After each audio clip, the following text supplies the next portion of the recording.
جی ہاں، کیا جا سکتا ہے آن لائن بزنس، کمیشن لیا جا سکتا ہے. بھائی ہم آپ کا پروڈکٹ بکوائیں گے، اس میں ہمارا یہ کمیشن ہے، جائز ہے. دیکھیں آن لائن جب بزنس کرتے ہیں تو چند صورتیں ہوتی ہیں، وہ میں بتا دیتا ہوں. ان میں کچھ ناجائز ہیں، کچھ جائز ہیں. پہلے ناجائز صورت بتا دوں تاکہ پتہ چلے یہ جائز نہیں، اس کے علاوہ جائز ہے. آن لائن جو گڑبڑ ہو رہی ہے وہ یہ ہو رہی ہے، مثال کے طور پر جمشید کے پاس کوئی گھڑی رکھی ہوئی ہے. گھڑی کس کے پاس ہے؟ جمشید کے پاس. آپ نے جمشید سے گھڑی کی تصویر لے کے انٹرنیٹ پہ ڈال دی یا واٹس ایپ پہ شیئر کر دی، اور آپ نے آفر کر دی یہ گھڑی میں آپ کو 1,00,000 روپے کی دوں گا. حالانکہ وہ گھڑی آپ نے ابھی خریدی بھی نہیں ہے اور آپ کے قبضے میں بھی نہیں آئی ہے. آپ نے لوگوں کو آفر دے دی کہ گھڑی میں آپ کو کتنے کی دے رہا ہوں؟ 1,00,000 کی. ستار بھائی کا فون آیا، یار وہ آپ نے ڈسپلے پہ ڈالی ہوئی یہ گھڑی کی تصویر 1,00,000 کی دے رہے ہیں. ہاں بھائی میرے اکاؤنٹ میں پیسے بھیج دے. اس نے پیسے بھیج دیے. آپ نے جمشید سے 80,000 کی خریدی اور 1,00,000 کی اس کو پہنا دی. یہ حرام ہے، ناجائز ہے. کیونکہ جو چیز آپ نے ابھی تک خریدی نہیں ہے اور خریدنا بھی کافی نہیں ہے، قبضے میں نہیں آئی ہے، اس کو آگے بیچنا آپ کے لیے شرعاً جائز نہیں ہے. آپ نے ابھی خریدی بھی نہیں تھی اور قبضہ بھی نہیں کیا تھا، آپ نے آگے ستار کو بیچ دی. یہ والی صورت کیا ہے؟ بولو، ناجائز ہے. اور آن لائن میں آج کل یہی ہو رہا ہے. تو اس سے اوائڈ کرو. اب اس سے بچنے کا طریقہ کیا ہے؟ اس سے بچنے کا طریقہ اب وہ میں آپ کو بتا دیتا ہوں. ستار کو گھڑی چاہیے، آپ نے ڈسپلے پہ جمشید کی گھڑی ڈالی ہوئی ہے، ٹھیک ہے نا؟ جمشید کی گھڑی آپ نے، جمشید کوئی کمپنی بھی ہو سکتی ہے نا یار، کچھ بھی ہو سکتا ہے، گھڑیوں کی کمپنی بھی ہو سکتی ہے. ایک گھڑی نہیں 100 گھڑیاں آپ نے ڈسپلے پہ اپنے ویب سائٹ پہ ڈال دی. ستار کا فون آیا، یہ والی گھڑی میرے کو چاہیے، بتا کتنے کی دے گا؟ آپ نے کہا 1,00,000 کی دوں گا. اس نے کہا ٹھیک ہے، میں 1,00,000 روپے آپ کے اکاؤنٹ میں ڈال رہا ہوں، یہ گھڑی میری ہوئی ہے. آپ کہہ نہیں، آپ کی نہیں ہوئی ہے، آپ کو میں یہ گھڑی 1,00,000 روپے کی دوں گا. دی نہیں ہے بلکہ دوں گا. آپ نے فوراً جمشید کو فون کیا، جمشید دے رہا ہے گھڑی 80,000 کی، تو نے وعدہ کیا تھا میں تجھے 80 کی دوں گا، تو کسٹمر لے کر آ. آج تو اپنا وعدہ بھول تو نہیں گیا؟ مجھے کوئی کسٹمر ملا ہے یا نہیں ملا، جو بھی ہے اس کا اس سے کیا لینا تھا؟ مجھے 80 کی بیچ رہا ہے. اس نے کہا ٹھیک ہے، میں نے آپ کو 80 کی بیچی. ادھر ڈن ہوا. اب آپ کیا کرو گے؟ اس گھڑی پہ قبضہ کرو گے. قبضے کا طریقہ یا تو خود قبضہ کرو، یا جمشید ہی کی دکان پہ کسی کو وکیل بنا دو کہ یار میری طرف سے اس کو گھڑی پکڑا دے، یا گھڑی تھوڑی سائڈ پہ باقی گھڑیوں سے ممتاز اور جدا کر کے کر دے. الگ ہو گئی، یہ قبضہ کہلائے گا. اب آپ ستار کو فون کرو، بھائی تم نے آفر کی تھی کہ تم 1,00,000 میں مجھ سے خرید رہے ہو، دیکھو زبان سے پیچھے نہیں ہٹنا، بتاؤ خرید رہے ہو کہ نہیں خرید رہے؟ وہ اگر کہہ رہے خرید رہے ہو تو آپ وہ گھڑی وہاں تک بھجوا دیں.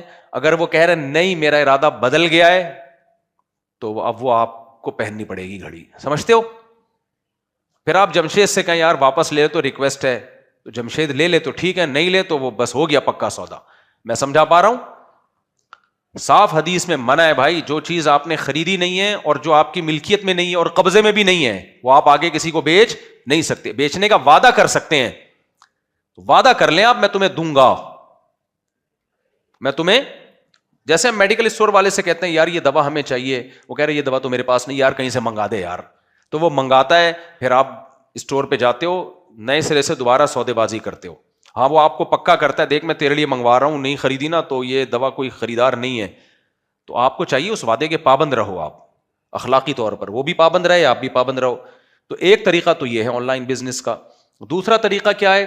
دوسرا یہ کہ آپ خرید کے بیچو نہیں، بلکہ خرید و فروخت کے درمیان کمیشن ایجنٹ بن جاؤ. Commission agent. جمشید کو بولو یار میں تیرا مال بکواؤں گا مارکیٹ میں، اور جتنے کی بکے گی بیچنا تو نے ہے، مال تیرا یہاں سے جائے گا، ایک گھڑی کا مجھے اتنا پیسہ چاہیے.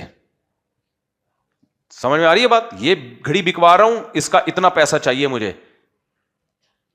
یا تو یہ بھی کر سکتے ہو ہر چیز کا الگ الگ کمیشن طے کرو، یا یہ بھی کہ جب بھی تیرا مال بکے گا تو ہر دفعہ مجھے اتنے پیسے ملیں گے. تو اس میں آپ نے ستار کو کیا فون کرنا ہے؟ ستار کو یہ نہیں کہنا کہ میں تجھے گھڑی بیچ رہا ہوں. ستار کو آپ نے یہ کہنا ہے کہ بھائی میں آپ کو یہ گھڑی دلوا رہا ہوں، آپ کے گھر میں ڈیلیور ہو جائے گی، اور بس یہ میں آپ کو خریدوا رہا ہوں. صاف لفظوں میں اس کو بولو، یہ نہیں کہو کہ میں بیچ رہا ہوں. بھائی یہ گھڑی آپ کے لیے ارینج کروا دوں گا. تو کمیشن تو آپ نے جمشید سے لینا ہے نا, ستار سے تو کچھ لینا دینا ہی نہیں ہے. تو جمشید کو فون کرو, سر جی یہ گھڑی میں نے آپ کی بکوا دی ہے, آپ فلاں لوکیشن پہ پہنچوا دیں. اس دوران گھڑی اگر چور چھین لیتا ہے, ضائع ہو جاتی ہے, تو جمشید کا نقصان ہوگا, آپ کا نہیں ہوگا, کیونکہ آپ کی ملکیت میں وہ ہے ہی نہیں, آپ صرف دو پارٹیوں کے درمیان ایجنٹ بنے ہوئے ہو. تو یہ بھی جائز ہے. اب اس میں ڈنڈی لوگ یہ مارتے ہیں کہ زبان کی حد تک ایجنٹ بنے ہوئے ہوتے ہیں, لیکن گھڑی کا سارا رسک بھی خود ہی لے رہے ہوتے ہیں. تو شریعت میں رسک وہ اٹھاتا ہے جو مالک ہے, جو بیچ میں کمیشن ایجنٹ ہے, جو صرف گھڑی بکوانے کا کام کر رہا ہے, اس کا کوئی نقصان نہیں ہے شریعت میں, وہ مالک ہی نہیں ہے نا. تو آپ نے جمشید کو بولنا ہے بھائی گھڑی تو ستار کو پہنچا دے, راستے میں گھڑی چھن گئی, نقصان ہو گیا, تیرا نقصان ہے, میرا نہیں ہے. لیکن یہاں گڑبڑ یہ ہو رہی ہوتی ہے, لوگ کمپنیوں کا مال بکواتے ہیں, بکوانے کے درمیان میں رسک بھی خود ہی اٹھا رہے ہوتے ہیں کہ اگر بیچ میں مال ہلاک ہو گیا تو ہمارا نقصان ہے. تو یہ جائز نہیں ہے. تو اس طریقے سے کریں گے. تین طریقے میں نے بتائے, جن میں ایک ناجائز ہے اور دو کیا ہیں, دو جائز طریقے ہیں, پھر جائز ہو جائے گا.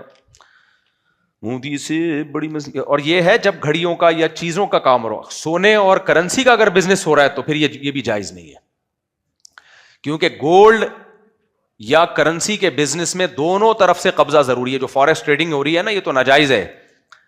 آپ کی ملکیت میں کچھ آتے گولڈ کے بس ریٹ اوپر نیچے ہو رہے ہوتے ہیں, یہ سٹا ہے, تو یہ ویسے ہی جائز نہیں ہے. گولڈ فزیکلی قبضے میں آئے گا تو آگے بیچ سکتے ہو. گولڈ کی خرید و فروخت کے لیے ضروری ہے کہ گولڈ اگر گولڈ کے بدلے میں بک رہا ہے تو دونوں طرف سے قبضہ ضروری ہے, ایک طرف سے بھی ادھار جائز نہیں ہے. اور اگر کرنسی کے بدلے میں بک رہا ہے تو ایک طرف سے ادھار جائز ہے, لیکن دونوں میں سے ایک چیز پہ قبضہ ضروری ہے, قبضہ ضروری ہے, یعنی گولڈ پہ قبضہ ضروری ہے.